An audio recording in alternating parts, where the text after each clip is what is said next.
매일 말씀 10분 강론 23주간 연중 23주간 토요일의 말씀입니다.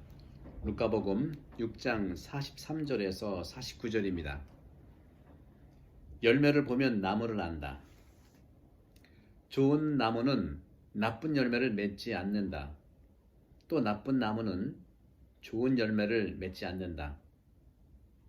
나무는 모두 그 열매를 보면 안다.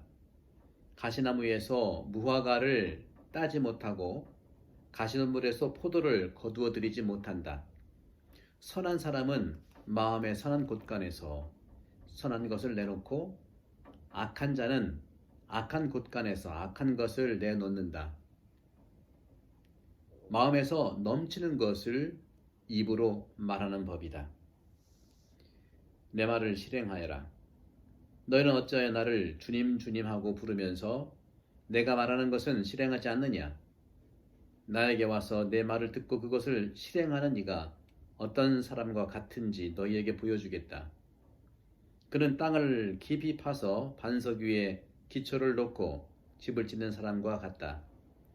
홍수가 나서 강물이 집에 들이닥쳐도 그 집은 잘 지어졌기 때문에 전혀 흔들리지 않는다. 그러나 내 말을 듣고도 실행하지 않는 자는 기초도 없이 맨 땅에 집을 지은 사람과 같다. 강물이 들이닥치자 그 집은 곧 무너져 버렸다. 그 집은 완전히 허물어져 버렸다. 주님의 말씀입니다. 그리스도님 찬미합니다. 네, 오늘 복음의 주 제목을 정한다면 마음속의 보물이라고 말씀드릴 수 있을 것 같아요. 오늘 복음에서 좋은 나무는 나쁜 열매를 맺지 않는다. 또 나쁜 나무는 좋은 열매를 맺지 않는다. 이 질문은 참으로 윤리주의에 반대되는 정말 마음속 깊은 심리학의 어떤 좋은 선언들을 말하고 있어요. 인간의 마음은 나무랑 똑같습니다. 한꺼번에 확 바뀌거나 한꺼번에 확 좋아지지 않습니다. 나빠지지도 않고요. 윤리라고 하는 것은 사실은 인간이 예를 들어서 나쁜 것이든 또는 좋은 것을 위하든 간에 결정할 수 있는 능력과 힘을 항상 가지고 있는 그런 것인데 바로 그것이 오히려 표면적인 것 또는 어떤 원리의 원칙으로부터 출발한다는 것이죠. 원리 원칙이 있어야 된다는 것을 말씀하고 있는 겁니다. 그런 점에서 아주 유사한 그런 윤리주의는 정말 좋은 그런 땅, 어떤 좋은 어떤 그 측면에 정말 쓸모 없는 그런 땅이 아닐 수 있다는 거죠. 따라서 이 자유라고 하는 것은요, 바로 위대한 힘을 소유하고 있는 겁니다. 하지만 우리들의 행동들은 참으로 예를 들어서 윤리적이거나 심리적인 어떠한 우리의 구조에 늘 일치하고 있어요. 다시 말하면 우리의 행동은 어떤 집에서 배운 어떤 윤리 경험과 또 마음의 어떤 그 좋은 그 경험들을 통해서 우리 행동이 나가게 된다는 거죠. 그리고 가족 관계가 너무 중요하죠. 뭐 프로이드는 뭐 어려서부터 구강기 학문 얘기했지만, 그거 너무 또 깊이 이제 이해를 해야 되는 부분. 예를 들어서 아픈 경우에 해당되는 거지 모두가 그렇진 않다고 보지만 어쨌거나 그런 점에서도 저는 말씀드리고 싶은 것은 이 윤리라든가 이런 심리적 인간 구조, 그 구조가 바로 여러 가지 측면에서 과거로부터 뿌리내린 어떤 경험받은 상처, 경험받은 어떤 기쁨, 그걸 통해서 윤리적인 것이 나간다는 거죠. 한꺼번에 생기는 게 아니에요. 나무도 한꺼번에 성장하는 게 아니듯이 말이죠. 씨 뿌리고 또 비료 주고 또 물도 받고 태양도 비추고 하는 그런 측면들을 말씀드립니다. 이렇게 사람은 마치 나무와 똑같습니다. 정말 천천히 자라요. 또 사람의 마음은 다시 말하면 그러한 태도라든가 기본적인 그런 자세는요, 늘 생명을 향해 있습니다. 그리고 완만하게 형성되어 나가지 갑자기 성장하거나 갑자기 나빠지진 않아요. 이런 것처럼 이러한 그 차원에서 어려서부터의 그런 성장의 경험들은 역사는 매우 중요하다는 것이죠. 어떻게 그 사람이 살아왔는가 역사 상당히 소중하고 자기 자신의 마음과 영혼을 성장시켰던 뿌리라고 볼 수 있겠죠. 그 뿌리를 이해하지 못하고 사람을 함부로 우리가 알 수가 없다는 것입니다. 이 때문에 영성 작가들도 역시 마음의 교육에 아주 집중적으로 반복하고 또 마음의 교육에 몰입할 것을 제안하고 있습니다. 하지만 어떻게 우리 마음을 교육할 수 있느냐, 마음 교육을 어떻게 가능할 수 있느냐 하는 것을 질문할 수 있는데, 바로 나무야말로 다른 나무를 위한 자리를 취할 수는 없어요. 한 나무가 있으면요, 그 나무에 또 한 나무가 싸우게 되어 있어요. 한 나무의 자리가 고유한 것처럼 한 사람의 그런 역사가 아주 고유하고 존중받아야 된다는 것이죠. 그렇기 때문에 우리는 어떤 그 나무를 접붙이거나 접목을 함부로 하거나 할 수가 없는 거예요. 인간이 어떤 신품종 개발하기 위해서 나무를 접붙이는데 인간은 그렇게 할 수가 없다는 얘기죠. 따라서 성 바오로 성인 같은 경우는 이렇게 운유적으로 다음과 같이 말했습니다. 예수 그리스도와 함께 우리가 일치된다면 우리는 성장하고 성숙하고 균형 잡힌 사람, 영적 존재가 된다는 것이죠. 그런 점들은 로마서 11장 17절에 잘 우리가 알 수가 있겠습니다. 이 때문에 우리가 정말 쓸모없는 우리의 어떤 것이라도 바로 이 낙원의 나무가 될 수가 있다는 겁니다. 낙원의 나무가 될 수 있다는 것은 우리가 소중한 존재로 태어났다는 것이죠. 오늘 복음에서 이 선한 사람은 마음의 선한 곳간에서 선한 것을 내놓고 악한 자는 악한 곳간에서 악한 것을 내놓는다.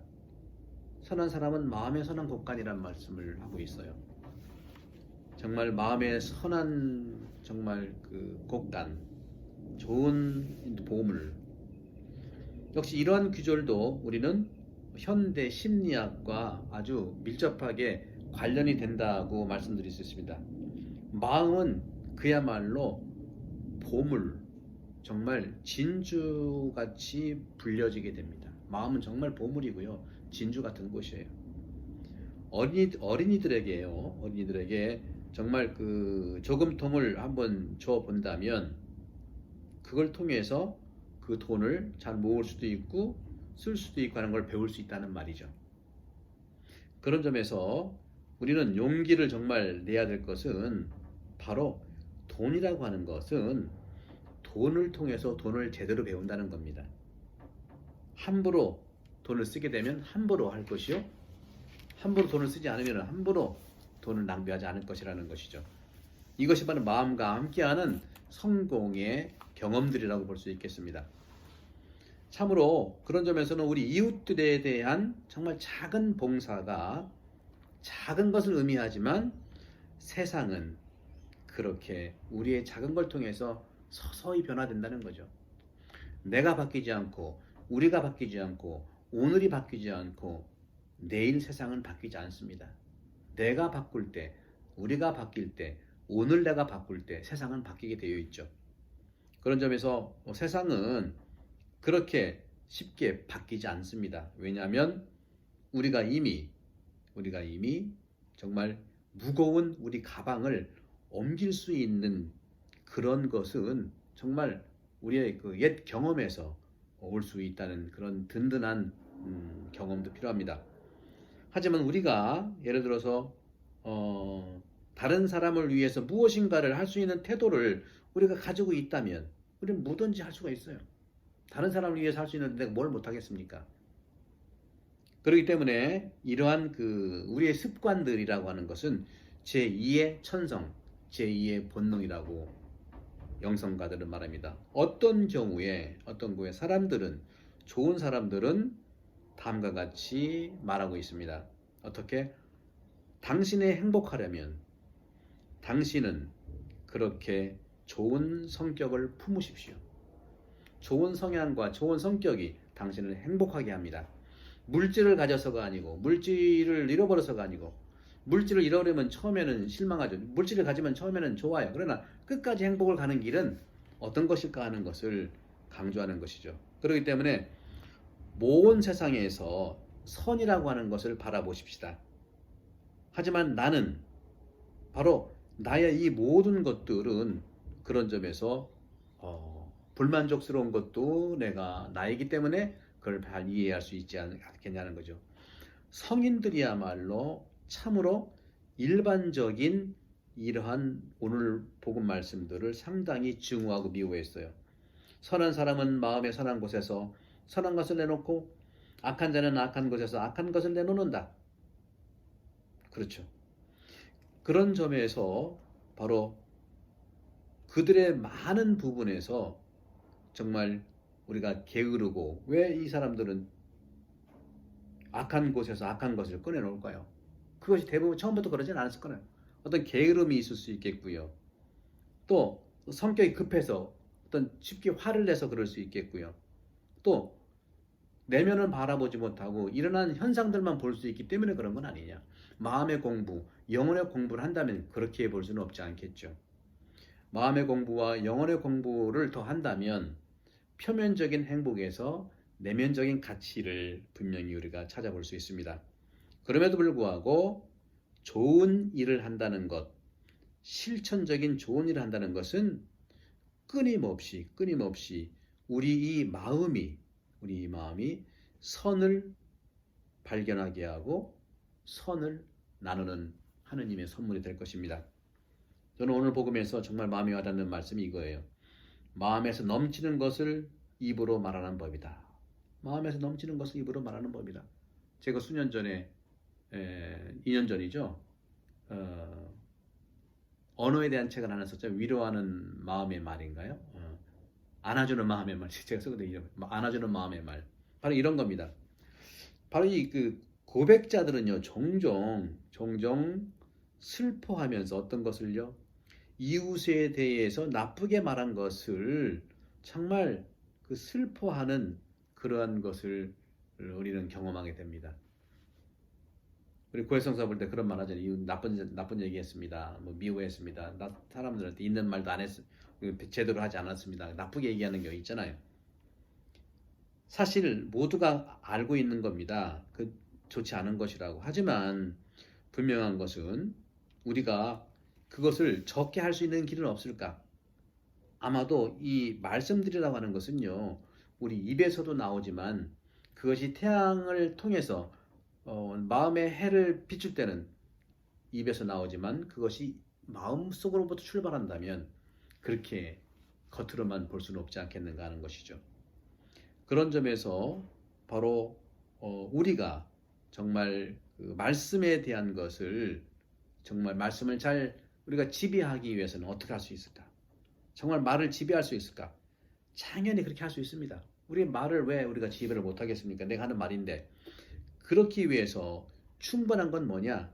말하기 전에 아랍의 숫자 하나, 둘, 셋, 넷, 다섯, 여섯, 일곱, 여덟, 아홉, 열, 급하더라도 숫자 10을 센 다음에 말씀을 해보세요. 그러면 말이 나쁘게 나가질 않아요.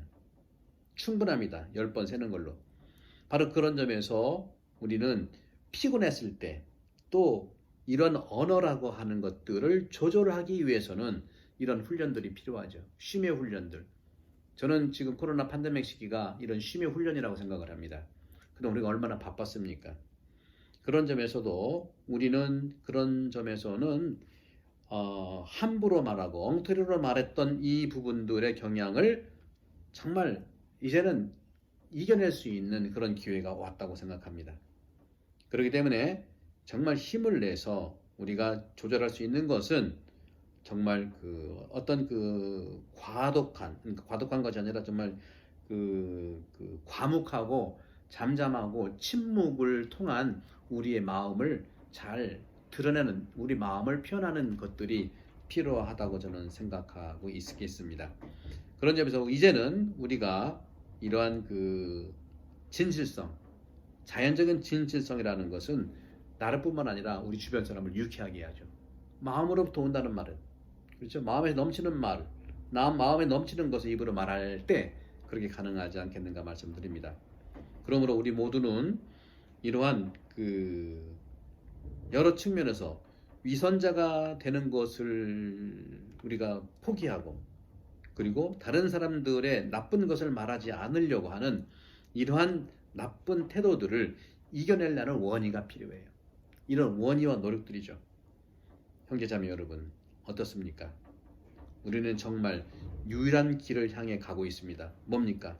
배우는 길, 생각하는 길인데 어떻게 다른 사람들을 좋게 말하고 좋게 생각하는 그 길을 가기 위해서 말입니다. 좋은 생각들은요, 그런 점에서 마음의 통장 안에 있는 숨어있는 동전들을 꺼내는 거랑 똑같다는 말씀이죠. 여러분들, 마음 안에 있는 통장들을 하나씩 꺼내가지고 마음의 저금통 안에 있는 좋은 그런 동전들, 사랑의 동전들을 꺼내서 입으로 전달하는 그런 코로나 팬데믹이 되기를 기도합니다. 마음에서 넘치는 것을 입으로 말하는 법이다. 성부와 성자와 성령께서 여러분 모두에 행복합니다. 감사합니다.